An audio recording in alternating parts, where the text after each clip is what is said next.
Ош Пирим телеканалынын эфирдик убактысын Ош Пирим жаңалыктары улантууну баштайт. Студияда мен Абайнур Большевиков алгач күнүн маанилүү жаатарынан кыскача түрмөк. Алыскы аймактардын калкына медициналык жардам көрсөткөн ден соолук кербени Алай жана Чоң Алайга барды. 12 жылдан бери токтоп турган Курман Жандатка жана Ленин көчөсүндөгү троллейбустук линия ишке кирүүнүн алдында турат. Аракет качан ишке ашат? Соода жайларындагы сапатсыз азык-түлүктөрдү санитарды көзөмөлдөө кызматкерлери өз көзү менен көрүп турса да эч кана жыйынтык чыгара алышпайт. Анткени алар бир жылда бир гана жолу текшерүүгө укуктуу. Ведомство башчылары массалык түрдө иштен бошотулушу мүмкүн. Бул тууралуу жалпыга маалымдоо каражаттарына парламенттеги жана президенттик аппараттагы жеке булактар билдиришти. Аталган маалыматка таянсак, министрлер кабинетинде айлана чөйрөнү коргоо, дине тарбия, архитектура, курулуш, жаза аткаруу, чек ара, экология жана ветеринария агенттиктеринин жетекчилеринин кызматы тууралуу маселе каралып жатат. Эскерте кетсек, буга чейин 15 майда өкмөт башчысы Темир Сариев бир катар кадрдык дайындоолор тууралуу жарлыкка кол койгон. Ден соолук кербени аталган долбоор буга чейин Ысык көл, Нарын облустарында тургундардын ден соолугуна кам көрүп келген болсо, кезек Ош облусунун Алай, Чоң Алай райондоруна келди. Алыскы аймактарда жашаган тургундардын ден соолугун жакшыртуу максатында уюштурулган бул программаны саламаттыкты сактоо министрлиги демилгелеп, аны айрым партиялар, ошондой эле жеке тараптар колдоого алган. Кененирээк Чоң Алай жергесинен материалыбыз. Ден соолук кербени аталган бул проект буга чейин өлкөнүн башка аймактарында ишмердүүлүгүн жүргүзүп келген болсо, ал эми бүгүн Чоң Алай районунда өз ишмердүүлүгүн улантууда. Бул жерге албетте иш-чара негизги максаты болуп, кары картаңдарды, ошондой эле жаш балдарды жана көп балалуу үй бүлөлөрдүн ден соолугун жакшыртуу, алардын ден соолугуна кам көрүү болуп саналат. Чоң Алай районунун тургундары үчүн бул күн кубанычтуу. Анткени ден соолук кербени деп аталган проект аталган райондун тургундарынын ден соолугуна кам көрүү үчүн жерине барышкан. Көптөн бери жүрөгү өткөн дарттарын текшертүүгө акчасы жок оорулууларды бүгүн толук медициналык кароодон өткөрүп алуу мүмкүнчүлүгү түзүлүүдө. Аталган иш-чараны саламаттык сактоо министрлиги демилгелеп, аны партиялар, ошондой эле Улам Примовго окшош жеке тараптар колдоого алышкан. Мен дагы бул иштен четтен калбай, өзүм тоолуу райондук болгондуктан Ош шаар кеңешинин төрагасы катары, Жөнөкөй Жаран катары дагы ушул Чоң Алай, Алай районунда болуп аткан иш-чарага активдүү катышып, ушул биздин климаттык шарты оор, татаал жарандарыбызга бир жакындан жардам болсун деген бир жакшы ой тилек максат менен мен да ушул жакындан жардам берейин деп ушул демилгени колдоп келдим. Канча жылдан бери орус? 4-5 жыл.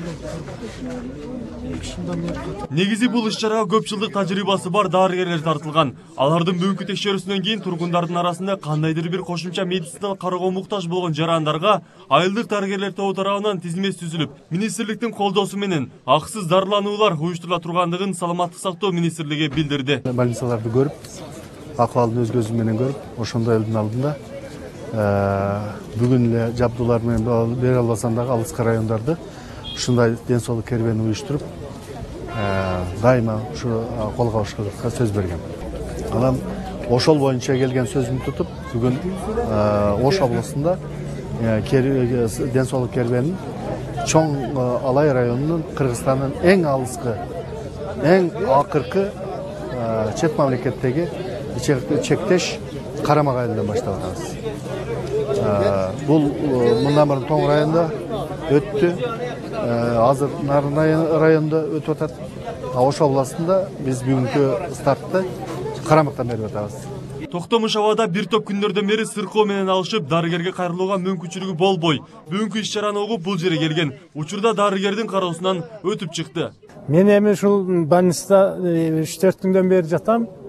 Бүгүн ушул туш келип отурамын. Мындай медициналык врачтарга, аларга азыр мен текшерилип чыктым. Тийиштүү дарыны жазып берди, диагнозду койду. Мен негизи жүрөгүм мындай тез сокчу эле. Эми ошолордун дарысын алып туруп дарыланамын. Тоолуу район, абанын басымдуулугу күч болгон бул аймактын жашоочуларынын көпчүлүгүнүн ден соолугу жакшы эмес. Анан да көп жылдардан бери курулуп бүтпөй жүргөн медициналык пункт да бар. Мына буга окшош көбүлөрдү чечип берүүгө аракет кылып жаткан министрликке жана колдоочуларга тургундар ыраазы.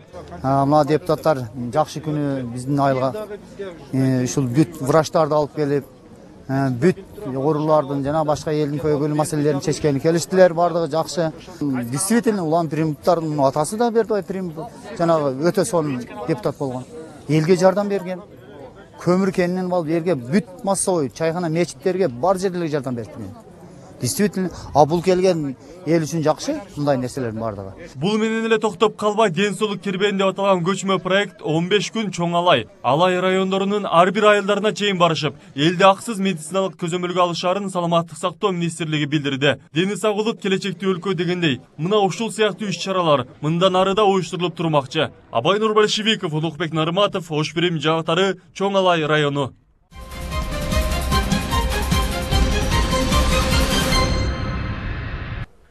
Жогорку кеңештин билим берүү, илим, маданият жана спорт комитетинин бүгүнкү жыйынында экстремисттик маанайдагы сайттарды сот чечимисиз жабуу маселеси көтөрүлдү. Жыйында баяндама жасаган башкы прокурордун орун басары Кылычбек Токтогулов шектүү сайттарды эскертүүсүз жаап салуу мыйзамга дал келбестигин, соттук териштирүүнү күтүү, айрым учурларда интернет басылмалардын ишмердигин жайылышына себеп болуп жаткандарын билдирди. Кыргызстанда дини экстремисттик топторго кошулуп, Сирия жана башка өлкөлөргө согушка кетип жаткандардын көбү интернет аркылуу тузакка илинери айтылат. 12 майдан 17 май күндөрү аралыгында Жалал-Абад областынын аймагында Арсенал аталышындагы иш-чара жүргүзүлдү. Бул тууралуу Жалал-Абад облустук ички иштер башкармалыгынын басма сөз кызматы билдирет. Иш-чаранын өткөрүүнүн негизги максаты облустун аймагындагы жарандардын колундагы мыйзамдуу ок атуучу куралдардын сакталышын көзөмөлдөө, жарылуучу заттар сакталган кампаларды текшерүү, мыйзамсыз ок атуучу куралдарды алуу жана ар кандай укук бузуулардын алдын алууда түшүндүрүү иштерин жүргүзүү болуп эсептелет. Иш-чаранын жыйынтыгында облус боюнча жалпы 16 ок атуучу курал алынган. Алардын ичинен өз ыктыяры менен куралды тапшыргандары 11, ок атуучу куралды мыйзамсыз сактоо боюнча аныкталганы 5. Жергиликтүү жаңылыктардан 12 жылдан бери токтоп турган Курман-Жандатка жана Ленин көчөсүндөгү троллейбустук линия ишке кирүүнүн алдында турат. Толук кандуу каттоо башталып, ишке киргенге чейин учурда аталган көчөлөрдүн линиянын электр чубалгыларын текшерүү иштери жүргүзүлүүдө. Каттам качандан башталат? Улукбек Сатыбалды уулу айтып берет.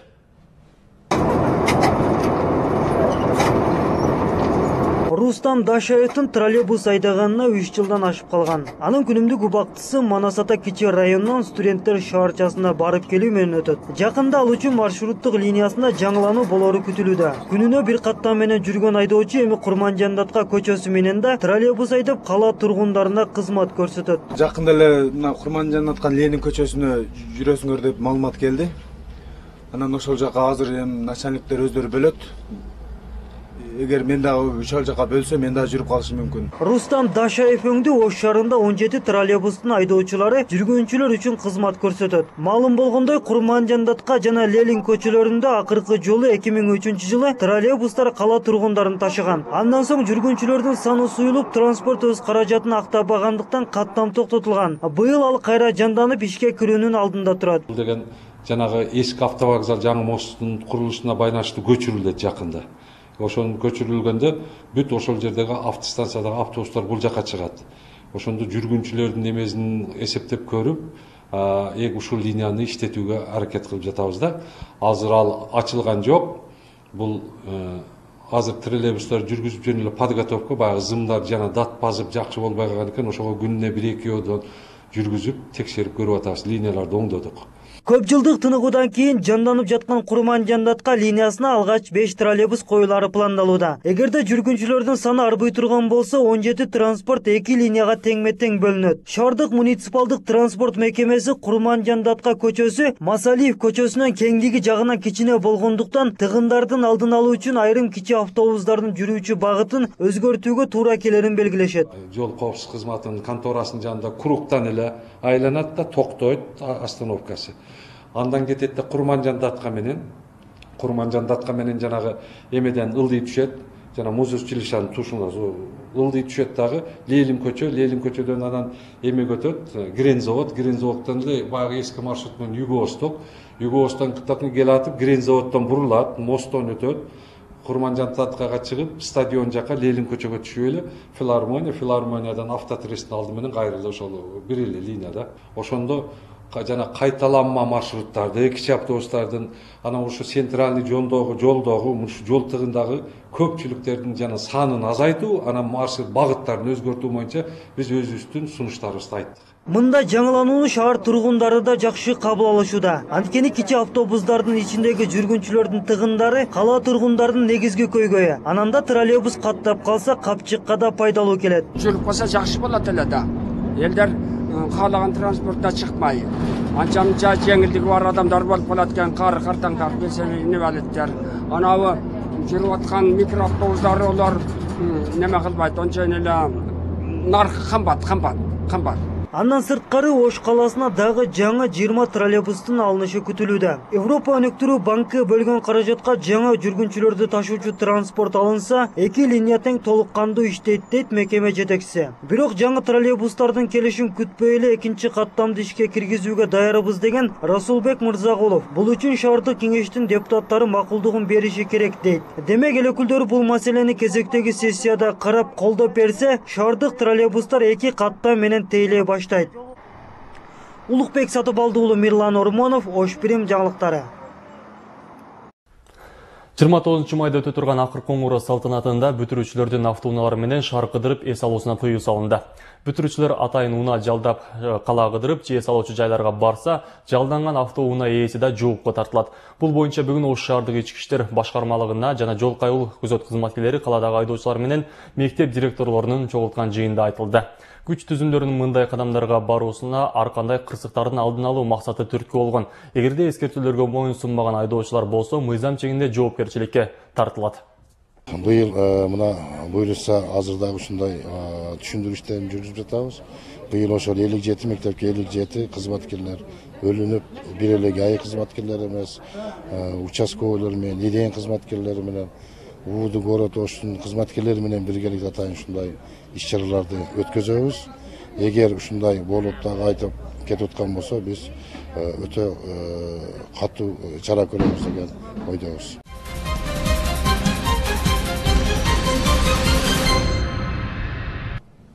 Ош шаарында мөөнөт өтүп кетсе да сатылып жаткан азык-түлүктөр жок эмес. Соода жайларындагы сапатсыз азык-түлүктөрдү санитардык көзөмөлдөө кызматкерлери өз көзү менен көрүп турса да эч кандай жыйынтык чыгара алышпайт.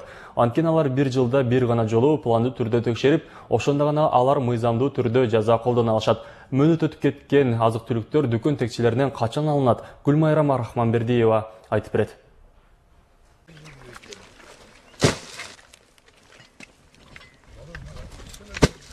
Таштанды катары ыргытылып жаткан бул балмуздак, суусундуктар жана түрдүү шириндиктер 3 ай аралыгында Ош шаарынын соода жайларынан мөөнөтү өтүп кеткен делип алынгандар. Андыктан аларды жок кылуу үчүн атайын азык-түлүктөрдү күйгүзүү талабы коюлган.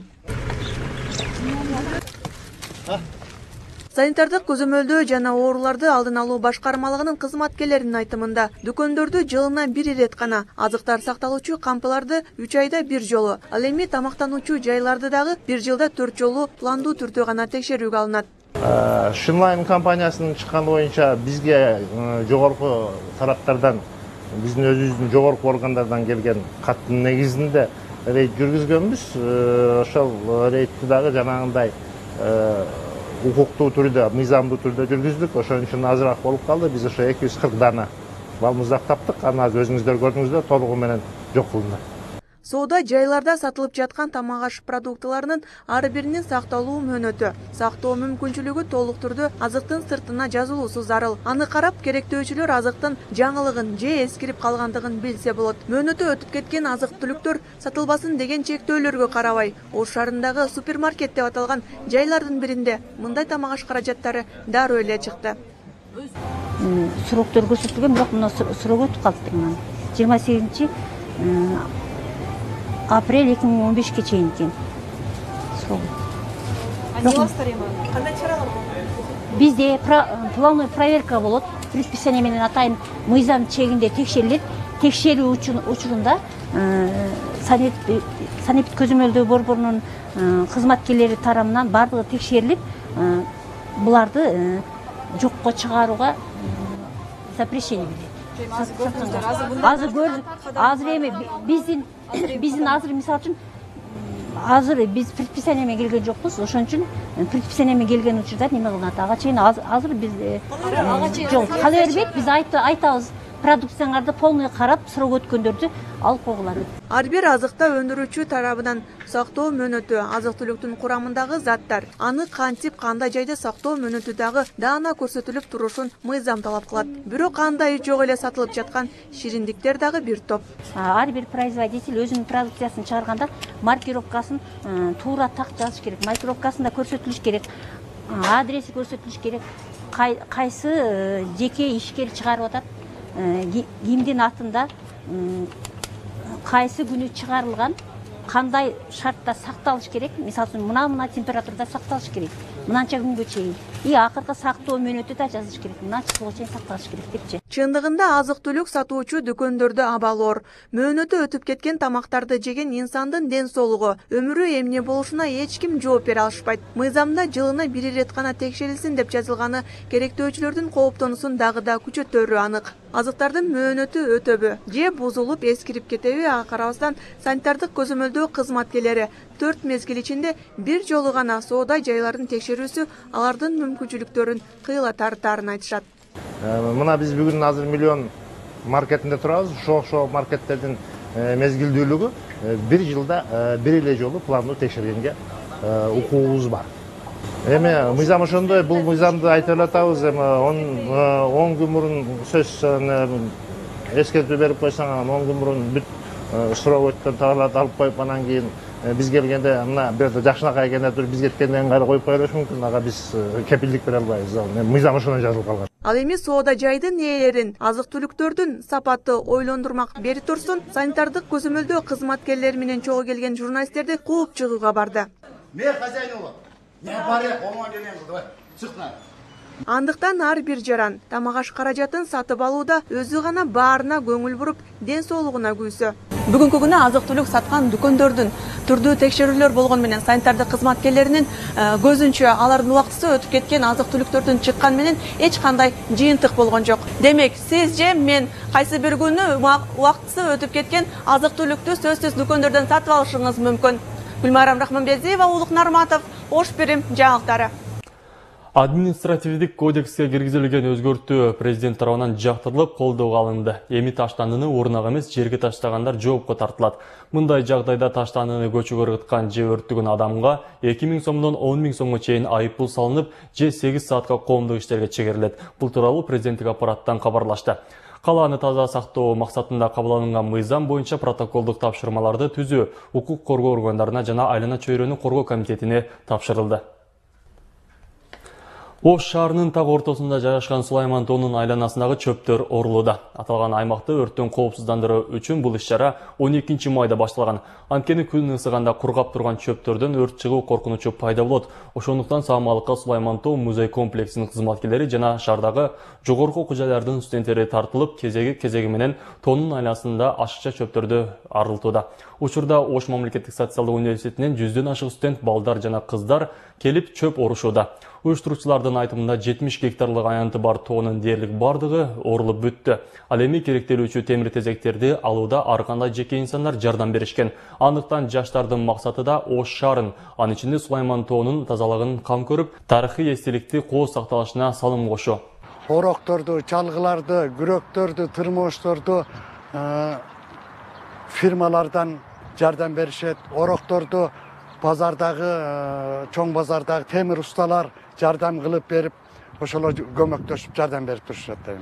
Ар дайым эле тазалыкты өткөргөн эмес, аны тазалаган жерде тазалык сакталат да. Ошондуктан 3000 жылдык тарыхы бар. Биздин ушул Сулайман тообузду дагы биз бартап, келечекте ушу жаш мундарды таза, кооз шаар кылып, бир гана Кыргызстанга эмес, дүйнөнүн алыскы бурчтарына биз эң таза кор, эң таза шаар жана эң ушу сулуу шаар Сулайман тоо деген девизди биз жайылтышыбыз керек.